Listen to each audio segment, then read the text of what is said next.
Hello, hello, hello, and welcome to another battle report from Broadside But That's right, I'm putting my announce voice on. I've had quite a few games past couple of weeks. Some honourable mentions. I got pasted basically by a friend of mine called Mehmet, who was using Denegra. I was using Broadside But, and yeah, it's pretty much clean cut. We had a game, I lost. Wasn't that many things interesting going on. There were some highlights. In order to get in control range with one of his arc nodes, he actually charged one of his Bane Thralls. Killed the Bane Thrall, wasn't in range, that was pretty funny.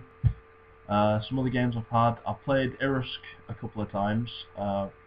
Dave has been using Irusk quite a lot recently.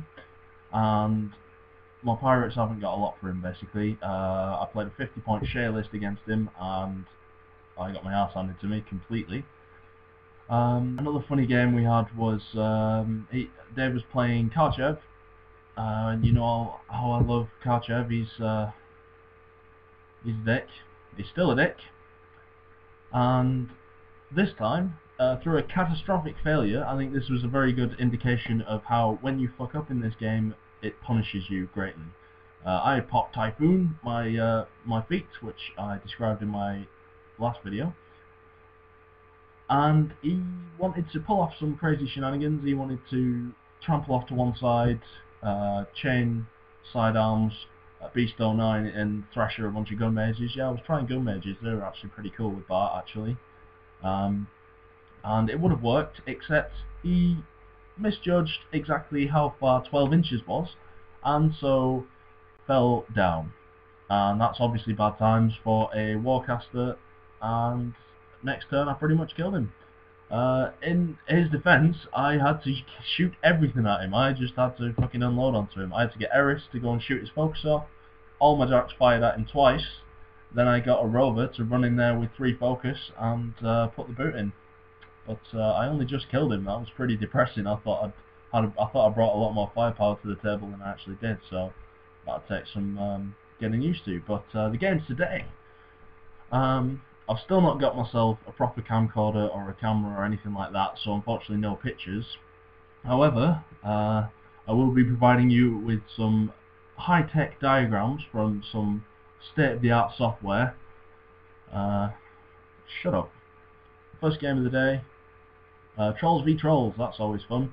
I was playing Grimangus, I was playing against Madrak, a friend of mine Kipper, who is pretty new to Trolls. He's not been playing that long. I, on the other hand, I've been playing since Mark 1, and he fucking kicked my head in. It was a pretty close game. I did manage to box Madrak at one point, however he passed his tough roll. There's not much you can do about that. I've been on the other end of that scenario, and I can see why my opponents get so frustrated, but you know. But I mean, kudos to Kipper, he played really well. He's taken our advice great on what kind of units to buy. He's got a really solid brick list, and he's packing some of the best cavalry in the game, in my opinion. The tougher lows, they're pretty badass, and yeah, he got the win in through some pretty solid gaming. And I raise my tankard to you, sir. Well done. And so that brings me to the game today against Irusk, 50 points. Jarl versus P. Irusk. The terrain setup was as follows. We were playing a scenario called Close Quarters, and this is roughly how the scenery was set up. It's obviously not exact, but basically you had to have your Warcaster or Warlock in the zone in your own table half, whilst at the same time controlling the zone in your opponent's table half, and that is how you score points. Something along those lines anyway. And it was pretty good. It was a really fun game. Both of us equally messed up in various ways, but all in all we played a pretty solid game. It ended up being a battle of attrition, which as everyone pretty much knows, Trolls are good at attrition. Not to say Kador aren't, but I think I seem to have accidentally stumbled upon a pretty good counter for the list. I honestly didn't put that much thought into it. I'm genuinely I thought Grim was the man for the job. I really did, or the troll for the job. And it turns out Jarl's pretty fucking badass when it comes to that. But I got the first turn, put the quicken on the scattergunners, and that gave them speed 8, so they were just running 16 inches straight up that board, and got pretty much some decent ground. So with the increased speed, the scattergunners managed to basically steam up the board, get into this kind of position.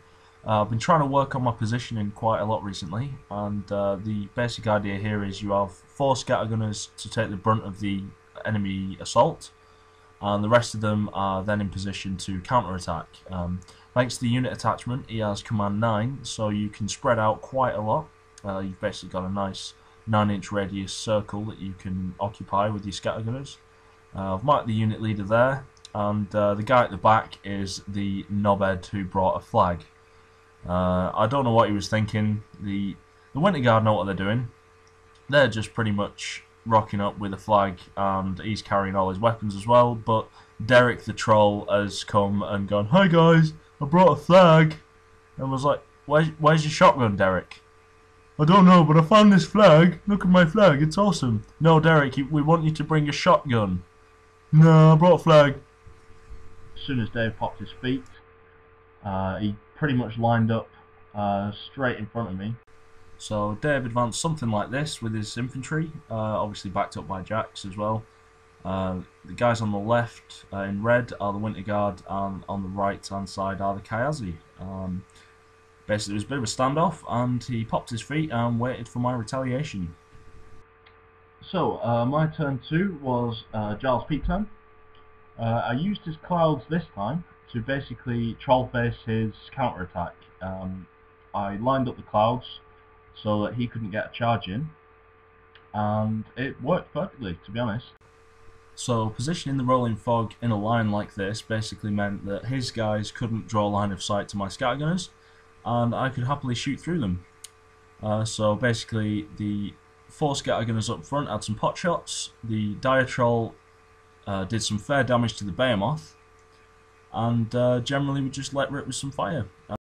So with the combination of the rolling fog and quicken, I think my scattergunners didn't take quite as many casualties as they would have done. There's still, I think, about 5 of them died, so it's still pretty heavy casualties, but I think it would have been a lot worse because the winterguard had to actually be in the fog to shoot the scattergunners based on how they were positioned. The Kayazi couldn't get a charge in, which was pretty much what I was looking for, and yeah. So the rest of the game was pretty much a slugfest in the middle of the board. My infantry was engaging his infantry. He spent a lot of time trying to engage Jarl with the Kayazi assassins. This was obviously a valid tactic. He got in a big hit on the mini feat turn for the underboss. I believe he took 13 damage off Jarl, and that was pretty scary. But he survived, and through his awesome abilities such as evasive, which is like parry and then some, he's also got Black Penny, so he could basically just walk out of combat and pop 2 Kayazi every turn. So he was whittling them down. The Dire Troll Bomber and the Behemoth were basically having a big firefight throughout the whole game. It was pretty impressive. Unluckily, there was, to be fair, a turn where the Behemoth, he missed twice on a defense 12 troll. True, his rat's pretty rubbish, but he can aim and stuff like that, so it's pretty, it was unlucky to get 2 misses in the same turn. That basically meant the Dire Troll survived when he probably shouldn't have, and he managed to finish off the Behemoth. Beast 09 came down my right side, down the right flank, and he ended up killing a bunch of scouts who were advancing through the woods on the right side. The Beast 09 threshed 3 of my scouts to death. But the Earthborn Dire Troll managed to retaliate with, he had the Slag Troll's Animus on him for +2 damage, and he also stole the power of the big juicy power 7 axe that the Beast 09 is carrying. That put him up to, let's see, 12 plus 7, 19 plus 2, 21. So he was on dice +1 for laying into this beast, and he managed to trash it in a turn, which I was quite happy with. So basically I took out both of his heavy jacks in 1 turn, and I was really happy about that. And the slugfest in the middle was looking promising. as I was managing to attrition them down. Over to the left side was the Forgotten Realm, basically. Dave was packing Epic Eris, who was sneaking down the left side. Her contribution to the match was she managed to miss shooting the Dire Troll. They're trying to get rid of his tactical supremacy. So there was Epic Eris on the left side. My Totem Hunter was on the left side, obviously gunning for Eris. And basically, we both forgot about them. I shit you not. For 3 turns, we just didn't activate them. We were playing time turns as well, so time was a factor, to be fair, and they weren't massively important, I suppose. And yeah, in the end, it just came to Dave remembered her, tried to stab the Totem Hunter up, and didn't work. He survived. So next turn, the first thing I did was activate the Totem Hunter and stick that spear up her ass, basically. So he managed to do that. That was his job for the day. Even though he didn't do it quite as quickly as I wanted, he did his job. And basically, through attrition, I managed to win on scenario. Eventually, I killed enough of his infantry so that he was down to Irusk. Hordes was left over, and I think there was one winterguard about. Saxonoric, he was about. Trading blows with Lanissa Rasil, also in the right-hand forest. They were just not killing each other.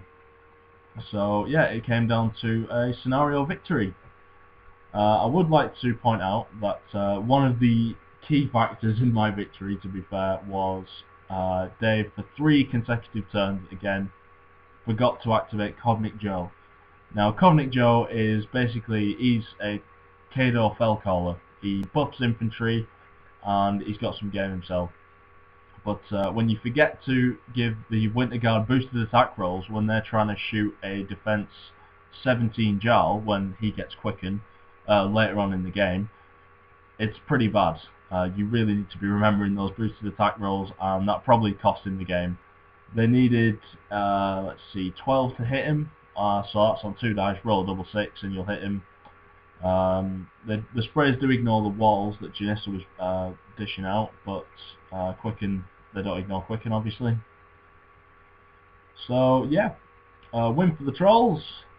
We finally threw that torpedo down the Death Star and exploded it.